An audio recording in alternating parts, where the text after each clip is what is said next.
안녕하십니까, 사경환입니다. 조사반문론 요약 강의 네 번째 시간이 되겠습니다. 첫 번째부터 세 번째 강의는 링크는 data-bank.co.kr에 링크가 자세하게 수록되어 있으니 참고해 주시기 바랍니다. databank.co.kr을 접근하시게 되면 data-bank.co.kr을 들어가시게 되면 관련한 사경환 데이터 스퀘어라고 있으시고, 여기 아래쪽에 보시면 조사 반복론 통계 이론이라는 게시판이 따로 하나 있으십니다.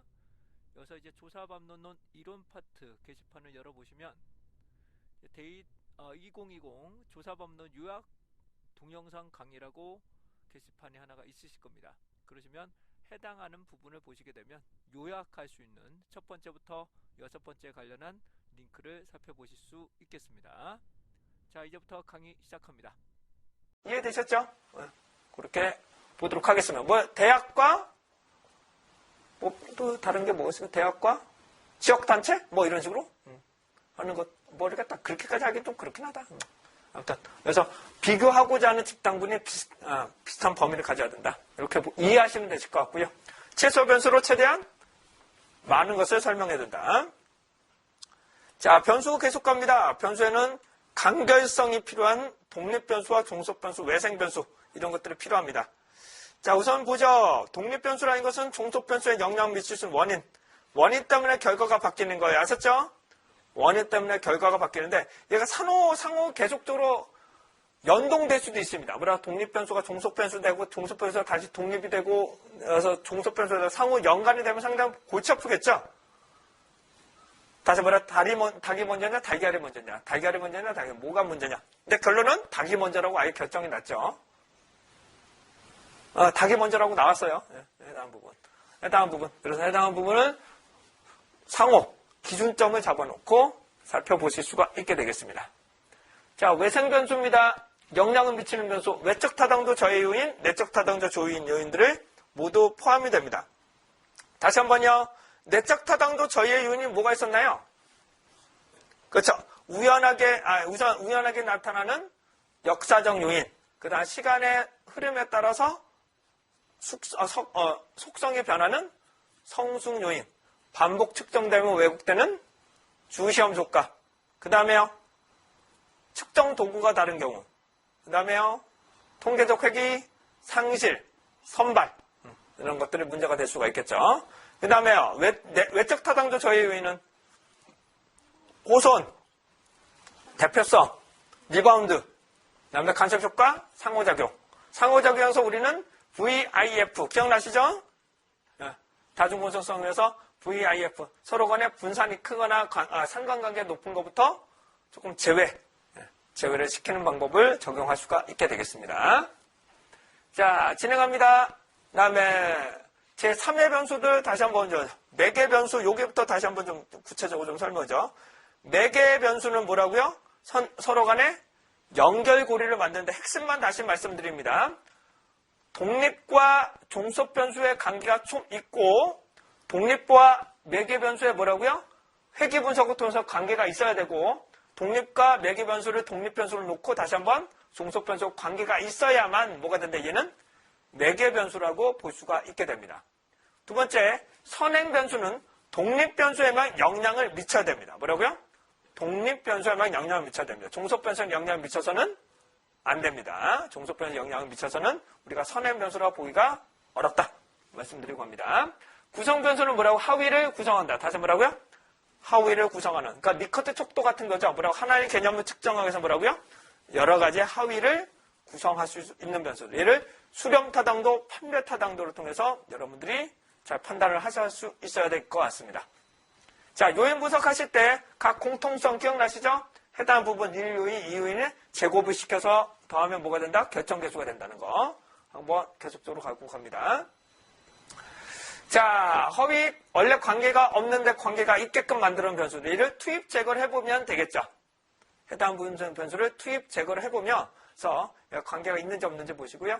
관계가 없는데 있는 것처럼 나타나는 억제 변수, 왜곡 변수, 독립 변수와 종속 변수 역할이 바뀌거나 상쇄되는 경우가 있다면 얘를 왜곡 변수를 투입 제거를 하면서 변화가 바뀌는지 아닌지를 판단하실 수가 있게 됩니다. 조절 변수는 일반적으로 어디에 많이 쓰느냐? 조절 변수는 독립 변수와 종속 변수들 그 중에 거의 성별을 가장 많이 씁니다. 성별이라는 변수를 제일 많이 쓰는 방법을 우리는 조절 변수. 매개 변수는 주로 아까도 말씀 올린 것처럼 종교, 종교를 통해서 통합을 통해서 뭐가 된다? 사회적 통합을 통해서 자사율을 낮춘다. 이런 것들은 우리는 해당하는 사회적 통합이 매개 변수다. 이렇게 보실 수가 있게 되겠습니다. 잠재 변수는 보이지 않는 것, 그다음에 관찰 변수는 수집이 가능한, 실제로 관찰하는데 얘하고는 좀 보기가 좀 애매하지만 요게 제3의 변수가 요게 해당하는 변수가 정말로 독립 변수인가를 판단한 겁니다. 다시 뭐라고? 정말 독립 변수로서 의미가 있는지 없는지, 조절이 가능한지, 이런 것들을 통제할 수 있는지 없는지를 살펴보기 위해서 이런 방법을 쓰게 됩니다. 이 조절 변수가 독립 변수에는 영향을 미쳐서는 안 됩니다. 종속 변수는 관계가 조금 있어도 되긴 하는데 조절 변수는 독립 변수와는 전혀 관계가 없어야 돼요. 조절 변수는 뭐라고요? 독립 변수 간에는 전혀 관계가 없어야 된다. 이렇게 말씀드리고 갑니다.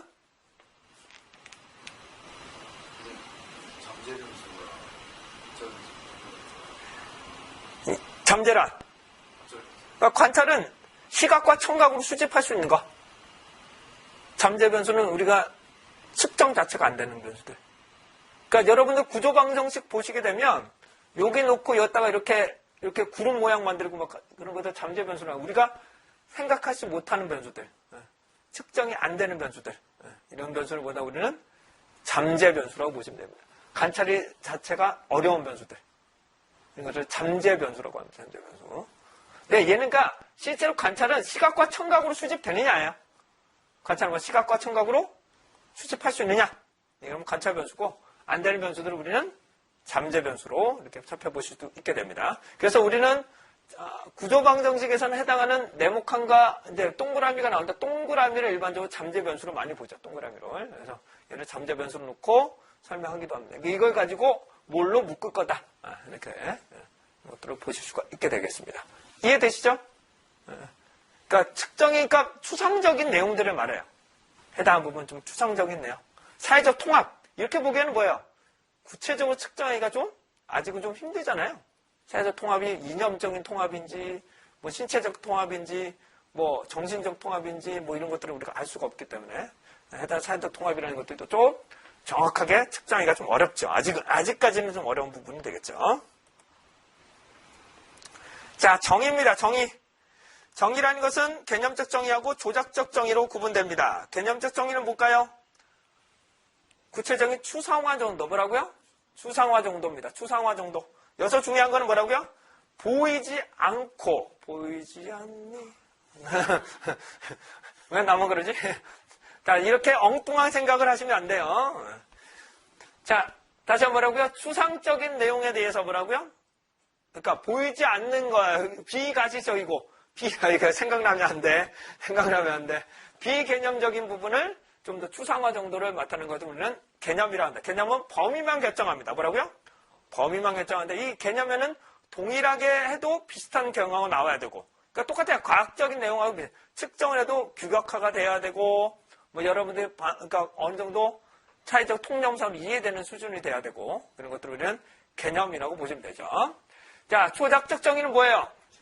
측정이 정말로 가능하겠다. 뭐라고? 측정이 가능한 구체화 지표로 만드는 것을 우리는 조작적 정의라고 합니다. 자, 우리는 조작화 과정을 보시면 어떻게 될까요? 개념적 정의, 사전적 정의, 얘가 사전적 정의죠. 사전적 정의. 그 다음에 뭐라고요? 명목적 정의. 그 중에서 선정할 수 있는 선별. 그 다음에 조작적 정의, 그 다음에 측정. 그래서 개념적 정의를 통해서 정제되고, 조작적 정의를 통해서 뭐라고요? 측정이 된다. 다시 개념적 정의를 통해서 뭐라고요? 해당하는 부분을 나열하기 때문에 개념적 정의를 통해서 해당 범위를 결정하고 조작적 정의를 통해서 측정을 어떻게 한다? 측정을 하게 된다. 이렇게 보시면 되시겠습니다. 계속적으로 진행합니다. 이번에는 조사 설계 파트 진행해 보도록 하겠습니다. 조사 설계 파트입니다. 설계가 어떻게 잘 되어 있느냐라고 나오시는데요. 우선적으로 체계적으로 체계적으로 논리적으로 진행해야 되는 것이 조사 설계의 가장 기본이 되어야 되겠죠.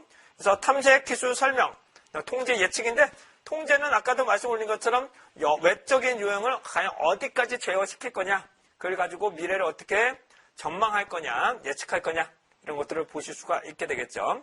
그래서 전망을 하려면 기본의 정보를 기반으로 놔야 미래를 전망할 수 있는 거죠. 기존의 정보를 가지고 놔야지만 미래를 예측할 수가 있게 됩니다. 그래서 혹자는 그럽니다. 예측이라는 것이 백밀러 보고 운전하는 거와 똑같다 라는 부분도 있습니다. 해당한 부분. 근데 실시간으로 해당한 부분이 나오기 때문에 좀 조심해야 된다는 부분이 있고요. 탐색부터 넘어갑니다. 탐색은 어떻게 될까요? 볼까요? 탐색이라는 것은 가설의 구체화를 해서 선행을 하게 되는데 일반적 기납적 방법을 가장 많이 씁니다. 뭐라고요? 기납법을 많이 쓰게 되는 거고요. 문헌조사, 사례조사, 전문가조사. 구체적 방법은 뭐예요? 브레인스토밍, FGI, 델파이, 정책. 그 다음에 숙의 과정도 있다고 말씀드렸어요. 뭐라고요? 숙의 과정. FGI, FGD, FGW 뭔데 워크 해당 FGW 뭐냐면 해당하는 예를 들어 볼게요. 뭐라고요? 통계학 전공자들을 모아서 회의. 이쪽은 수학 회의. 그다음에 이분들을 모아서 한꺼번에 회의하는 거예요. 이건 FGW라고 합니다. FGW. 그러니까 집단끼리 모여서 진행하는 거. 해당 부분은 FGW라고 보시면 되겠습니다. 자, 계속적으로 가죠. 이번 말씀드린 것처럼 FGI, 델파이, 정책 델파이, 이렇게 나오는 FGI. 사회적으로는 일반적으로 FGI를 가장 많이 쓰는데 여기서 좀 주의하셔야 될 게 있습니다. FGI 같은 경우는 전문가를 과연 어떻게 소개받을 거냐, 이런 것들이 상당히 관건이 됩니다. 전문가를 과연 어떻게 소개를 받을 거냐. 방법은 일반적으로 알려진 것을 검색을 하는 방법이 있을 수 있겠고 소개받는 방법도 있을 수 있고요. 그 다음에 주로 직급이나 그런 걸 가지고도 선행을 좀 해야 되고 또 뭐가 있을까요? 전부 대표성이 있는지 없는지, 학력 이런 것들도 해당하는 부분을 고려를 하긴 해야 되겠죠. 어느 정도 관련 부분에 대표성이 있는지. 그러려면 학력도 봐야 되고 경력도 봐야 되고 업무도 봐야 되고 이런 것들을 반영하게 되면 전문가로서 자질을 선정하실 수도 있게 되겠죠. 네. 자, 사회자가 배석을 한다는 것입니다. 다시 사회자가 배석을 한다는 것이 FGI하고 브레인스토밍의 가장 큰 차이점이라고 말씀드릴 수 있겠죠. 자유로운 의견을 교환해서 새로운 아이디어를 얻어낸다. 이런 부분이 되겠습니다. 그래서 브레인스토밍 다시 말씀드리면 브레인스토밍은 그냥 내부자 회의라고 보시면 됩니다. 브레인스토밍은 그냥 내부자 회의. 그 다음에 전문가를 조금 보완해서 하는 방법도 브레인스토밍이 됩니다. 그 다음에 FGI는 어느 정도 목표가 정해져 있고 주제가 주어져 있고 자유롭게 의견을 주고받는 방법. 다시 한번 말씀드립니다. 예전에 이런 경우가 있었습니다. 제가 아래 한글 FGI를 담당을 했는데 그렇다면 브레인스토밍은 뭐가 될까요? 우리가 구체적으로 워드하고 아래 한글 이용자를 물어볼 거냐, 아니면 아래 한글만 물어볼 거냐, 다른 거 쓰시는 것들은 할 거냐 말 거냐, 이런 거를 물어볼 거냐 말 거냐, 이런 거를 브레인스토밍에서 진행을 하는 겁니다. 그러고 나서 어떻게 된다? FGI를 통해서 우리 메뉴는 이렇게 되는데 어떻게 생각하십니까? 어떻게 생각하십니까? 이처럼 물어보는 거 뭐란다? 우리는 FGI가 되는 거고. 이해되셨죠? 해당하는 타켓이 조금 더 스코프가 좀 더 좁은 거죠. 이걸 뭐란다? 우리는 FGI. FGI라고 보시면 됩니다. 그다음 델파이, 정책 델파이인데 델파이는 일반적으로 우편조사나 저걸 많이 합니다. 이메일 조사를 많이 합니다. 그러려면 얘는 개방형이 돼야 돼요? 폐쇄형이 돼야 돼요?